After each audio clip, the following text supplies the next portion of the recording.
Hello and welcome to Matchpoint, the program here on CCTV Africa, bringing you sports news, action, highlights and features from a uniquely African perspective. My name is Mahia Mutwa. Coming up in tonight's show, athletes ready for the scenic route this weekend ahead of the Cape Town Marathon in South Africa. The Confederation of African Football to announce the hosts of AFCON 2019 and 2021 in Addis on Saturday. And concerns raised over the future of the Rugby National League in Zimbabwe due to financial difficulties.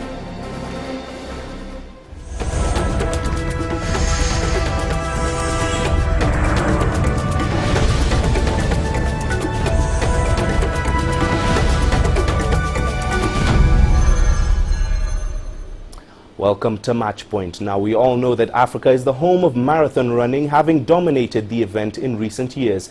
That is, despite the fact that the continent does not have a marathon of international standards. Well, that could soon be about to change, as our reporter Dan Williams explains. It's one of the most scenic cities in the world, and this weekend, Cape Town will provide the breathtaking backdrop for some of the globe's top marathon runners.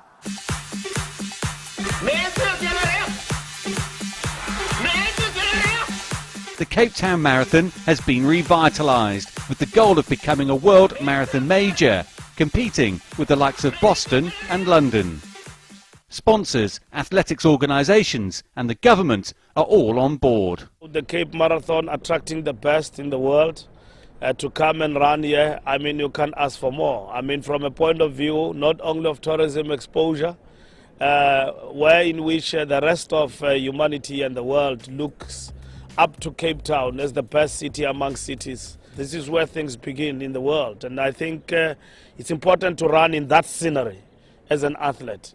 Like all big marathons, this is not just an event for the elite athletes, but the key vision from organisers was to establish an event that could compete globally. 1995 Rugby World Cup winning captain Francois Pienaar is an ambassador for the race. He claims this is just a start. We've exceeded all our benchmarks in terms of the number of participants in the marathon, the number of participants in the 10-kilometre peace run. The mountain run has been sold out, the 21 and the 10K, and just the festivities around this weekend to make running, a special part of the weekend. So from here, it's to grow it every year exponentially. We'll use the marketing collateral to take it overseas and entice global runners to come to Cape Town next year, because that is the key, is to turn this into an international event. The marathon has a new route, is flat and fast, while also taking in many of the city's landmarks. With prize money greatly improved, the field is impressive. Since it's the big marathon in Africa, as Africans, we are very proud to have a big such marathon in Africa. We're now up to do some good results and to promote our race in Africa. So what chance then that the crowds who are expected to be here in large numbers will get to cheer on a home victory?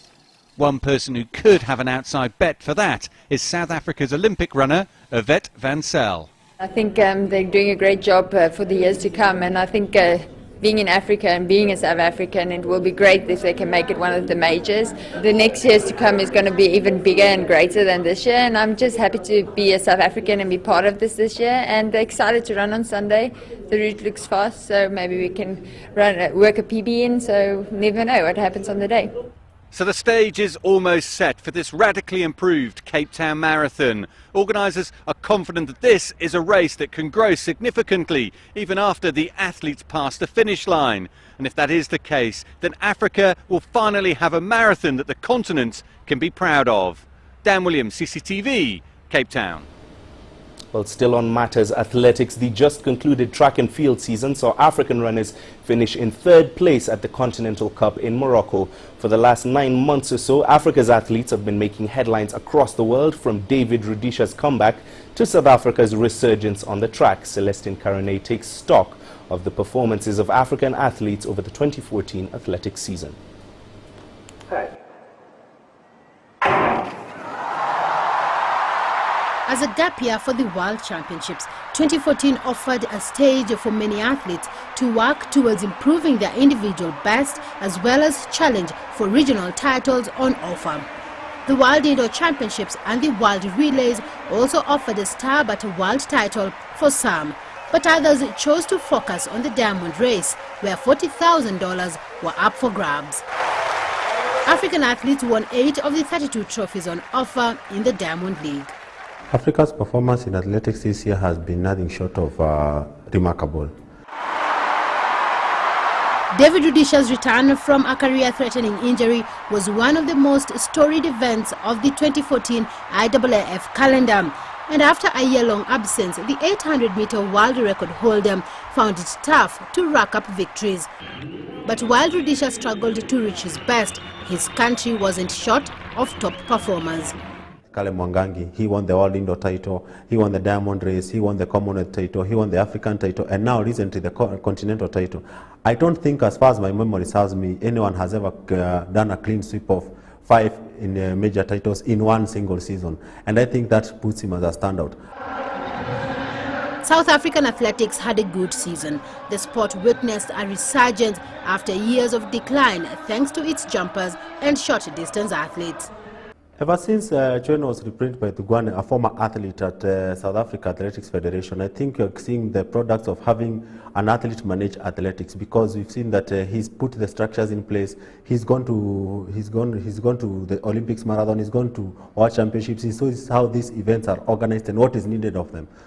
Africa finished third at the Continental Cup, the track and field season-ending competition. 2015 is a World Championship year, and all focus will be on the bird's nest in China's capital, Beijing. It's going to be a mixed bag of expectations because this year we've seen the emergence of people like Caleb Mundiku. Next year we're going to see the return of the empire, and we see people like Vivian Cheruiyot are going to come back. People like Rudisha are going to come back after a solid preseason. People like Asbel, who've had the double world champion, who has not had a very good season, also going back to the drawing board. So it's going to be the challengers to the throne now knocking on the title holders, and it's going to be one big spectacle. It is now holiday time for these athletes, but it won't last very long as preparations for next year's big event must begin early. Celestine Carone, CCTV. Now, one of the athletes who has had a stellar season is Julius Yego from Kenya. While Yego has only won 2 titles this year, they carry a huge significance because he is not a runner but a javelin thrower, making him Kenya's most successful field events athlete. I spoke to him and he began by rating his season this year. This season which has just ended for me is one of the most successful seasons for me. I've had really fantastic results, being the Commonwealth champion and at the same time being the African champion for the second time. So it's been a very, very good season to me. We've seen you succeed, obviously, in the championship events, but the Diamond League events are proving to be a bit elusive. What do you think for you is the challenge in these competitions? Not really that I've not been doing well in the Diamond League. This year, of course, I had my own plans, and my plans were to win the Commonwealth Games and the African Championships. And yes, I really want. For the Diamond League, it was good. It was not a bad performance for me in the Diamond League, considering that competing with the best. And you need to be at a high level always. And for the Diamond League, at some point I was number 2. That was in Oslo. And I think the least position I got in the Diamond League was the 4th place. And I don't think it was really good to me. I say it was really good because for the first time I did like all the Diamond Leagues. I just missed 2 Diamond Leagues, and it was really good for me. Okay, now let's talk about your name. You're obviously known as the YouTube athlete, or YouTube, because that's how you got to learn how to throw the javelin off YouTube. Does the internet still play a role for you in training nowadays? You know what, I can't run away from the internet, and I'm sure everybody's, like the world we are now, is everybody's on the internet, and of course I have to watch always the YouTube videos, and of course I have to watch myself as well after every other competition, so there's no way I can run away from the YouTube videos.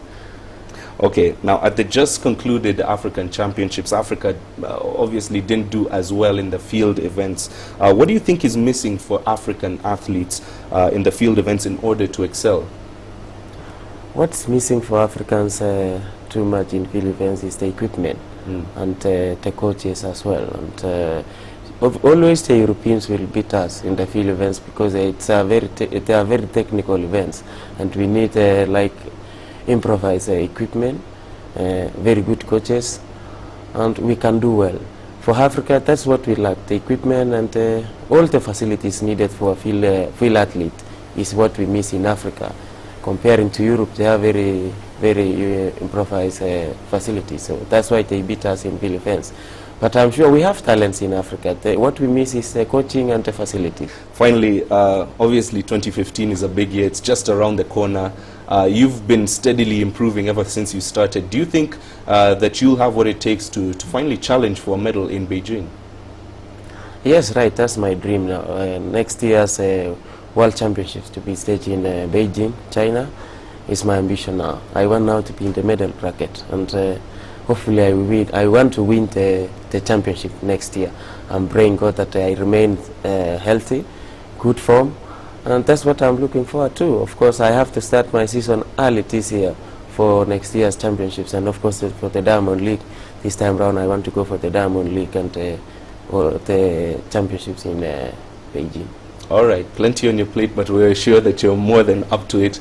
All the best with your endeavors there. Thank you. Julius Yego, the YouTube athlete, joining us live in studio. Let's now take a quick break, but coming right up. Kenya intensifies campaigns to get back on the world rallying circuit.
Welcome back to Matchpoint. Now, over a decade ago, rally enthusiasts in Kenya looked forward to the Safari Rally for one main reason: the multitude of internationally renowned drivers who would come to Kenya to try and conquer one of racing's toughest courses. But ever since it was struck from the World Rally Circuit, the tournament's profile has fallen. The country is, however, starting to take its campaign for a return to the international stage a lot more seriously.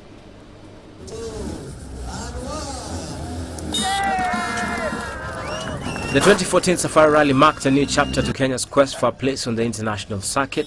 The Safari was dropped from the World Rally Championship calendar in October 2002 when Kenyan organizers failed to meet the required standards set by the world governing body FIA.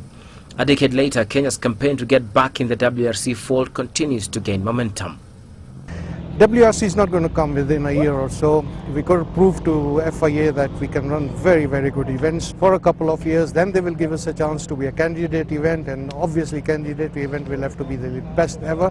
And then they will consider the WRC status. This year, the organizers of Kenya's oldest sporting event paid heed to some of the changes suggested by the FIA. The 62nd edition was run on private ranches around the country, meaning drivers competed on closed roads. To enhance safety, no spectators were allowed to access to private farm stages and were confined to the designated spectator stages. Drivers in the past have been forced to contend with other road users during a competition. Well, listen, and we've done the organization, and I think it's one of the best it's ever been. The FIA are very happy with us, and they say it's much better than last year. So I think it's a great progression, and I'm sure we're going to try and see if we can get the 2017 WRC. As a government, we will want to work together with the organization to see how we can get back onto the international WRC circuit. This particular event was a major highlight in the Kenyan calendar many years ago, and we want to bring it back to that status that it once had. But even as the clamor for return to racing's most prestigious stage continues, the world body has asked Kenya's motorsport organizers to improve standards across all their national competitions, not just the Safari Rally. Kenya's rallying calendar features a 7-leg annual circuit. Robert Soy, CCTV. All right, let's shift gears now. It is a big weekend for African club football. Both the first legs of the CAF Champions League and Confederations Cup semi-finals are played on both Saturday and Sunday. Let's see how the teams match up. The semi-finals of the Champions League are especially interesting because this is the first time the two teams from the Democratic Republic of Congo have made it this far in the competition. The first is TP Mazembe, who travel north to Algeria to face Sétif on Saturday. The Algerian club will have to play this fixture without their home fans after CAF ruled on Wednesday that the match will be played behind closed doors. They can only blame their fans for that decision, as CAF said they were to blame for unruly behavior in the group stages of the tournament. The second Champions League fixture sees AS Vita welcomes Sfaxien to Kinshasa. The Tunisian side had wanted this match moved away from the DR Congo, you'll remember, over fears of Ebola there. That request was, of course, turned down. What is interesting about this is that if both Vita and Mazembe go through over both legs, they will set up the first One Nation Champions League final in history. Now, in the Confederations Cup, Sunday's fixture in Cameroon will be all about revenge for Coton Sport, who host the team that knocked them out of the semi-finals of the Champions League last year. In penalties, no less. Al Ahly will be no pushovers. They travel full of confidence, no doubt having beaten arch-rivals Zamalek on penalties this past Sunday to claim their 8th Egypt Super Cup title. Finally, on Sunday, Sewe Sport welcomes AC Leopards to the Stade Municipal in San Pedro, Abidjan. This is the farthest in the competition that the host has ever reached. The team has not lost at home in their past 6 matches, but they must remember that they are facing the team that won the Confederations Cup trophy in 2012. Well, that's how they match up. The return legs of all these fixtures, remember, will be played next weekend. Well, staying with football, the host nation for the 2019 and 2021 Africa Cup of Nations finals will be announced on Saturday in the Ethiopian capital, Addis Ababa. There is also added incentive for the East African nation after it was announced that they would be bidding for the vacant 2017 hosting spot. The bidding began after Libya said it won't be able to host the tournament due to instability there. Ethiopia is one of the countries bidding to host the finals, and it has been more than 50 years since the country last hosted the continent's biggest football tournament. Just what would it mean for Ethiopian football fans if their country were to host AFCON 2017? CCTV's Yerum Chala has this story. For these loyal fans, rallying behind their team is enough satisfaction for them. The Walia Antelopes' performance hasn't been consistent, and sometimes the fans have to leave with a disappointment. Now they're aiming higher, and Ethiopia is one of the countries bidding to host 2017 Africa Cup of Nations. The meaning of hosting the CAF in Addis Ababa means, in Ethiopia, means something else, because football these days is more than football. It's not a matter of game, it's not a matter of kicking ball. It's a matter of, business, it's a matter of tourism, it's a matter of bringing people together. It's a matter of singing together in the world. This is a country of football-adoring people, and getting the nod to organize the AFCON tournament will be a big achievement for the nation and its people.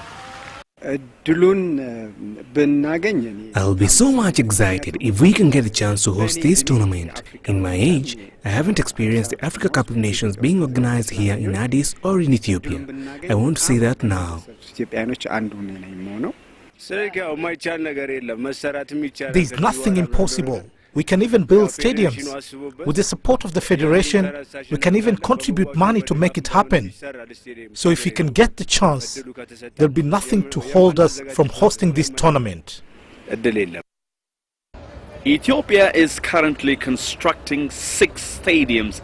The state-of-the-art pitch will be complete in 2 years' time and bring to the number of stadiums to 7, including the 50-year-old Addis Ababa Stadium.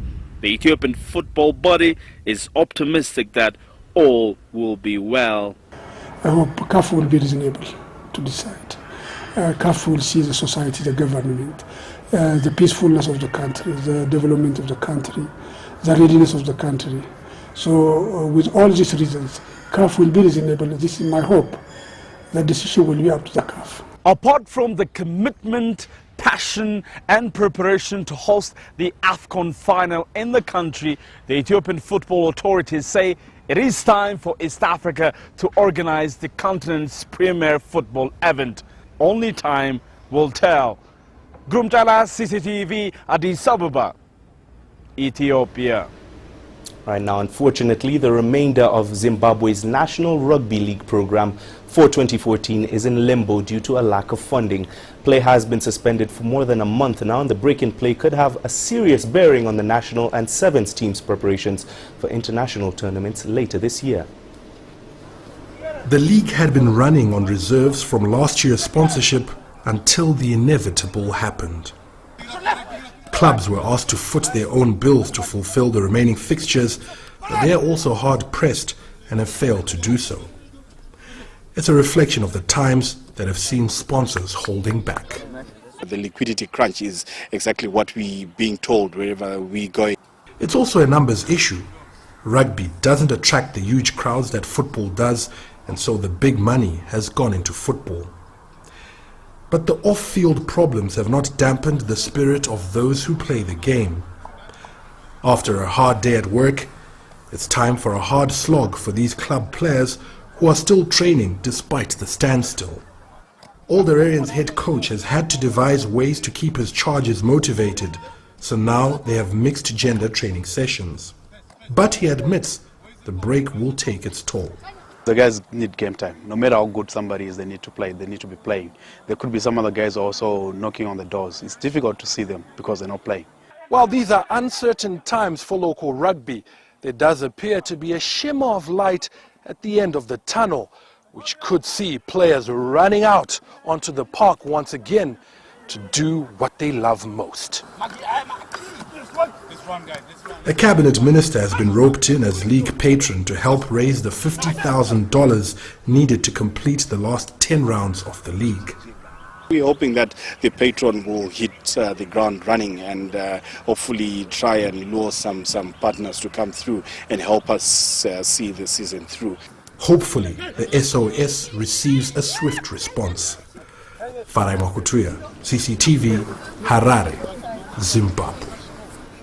Now, described as a whole-body workout, Muay Thai kickboxing is a relatively unknown sport in Kenya. But one young man is making a career out of the alternative sport, all the while encouraging many others to follow in his footsteps. Maria Galang has more. 21-year-old Kevin Miruka is Kenya's Muay Thai kickboxing champion. And it's not hard to see why. Originally from the second largest slum in Africa, Kibera, he has found great success in the Thai combat sport. Since I've been training, it's been now 5 years. The first year of training, I went to Thailand and I did my first fight. And it was a really good success. And from there, I tried to make connection in Europe and stuff. So I went to Holland for 2 years, and now I've been fighting all over in Europe. And now they send me an invitation from China in Zhengzhou, Henan province. So very soon, in the middle of this month, I'll be going to China for 6 months, also training and fighting. One of only 5 professional kickboxers in the country, Kevin is determined to become a world champion. But he's also keen to empower the kids back in the slum. I want to make my own gym and maybe get some kids from Kibera also, try to give them what I've got so far, share my experience with them, and probably see how it goes. Andre Lean here came to Kenya 15 years ago and started this gym. He began a project called Kibera Kids, encouraging them to get into the sport and off the streets. Kevin is one of the success stories. And I came in '99, I had 2 kicking pads and I started picking up kids from the streets and try to introduce them to kickboxing, Muay Thai. And it is what it is now. That's 15 years ago.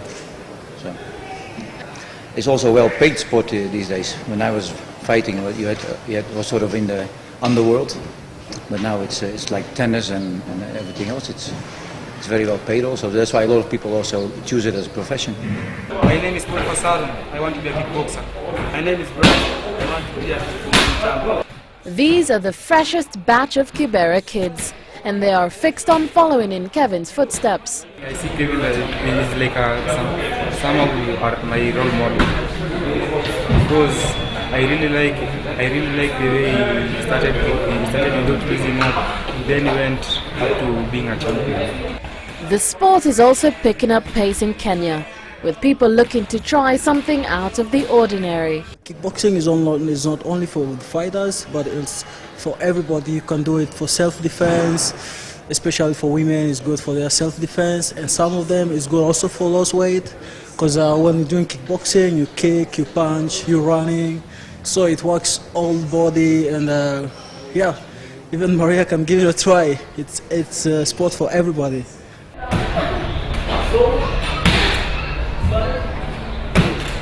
I couldn't resist giving it a try.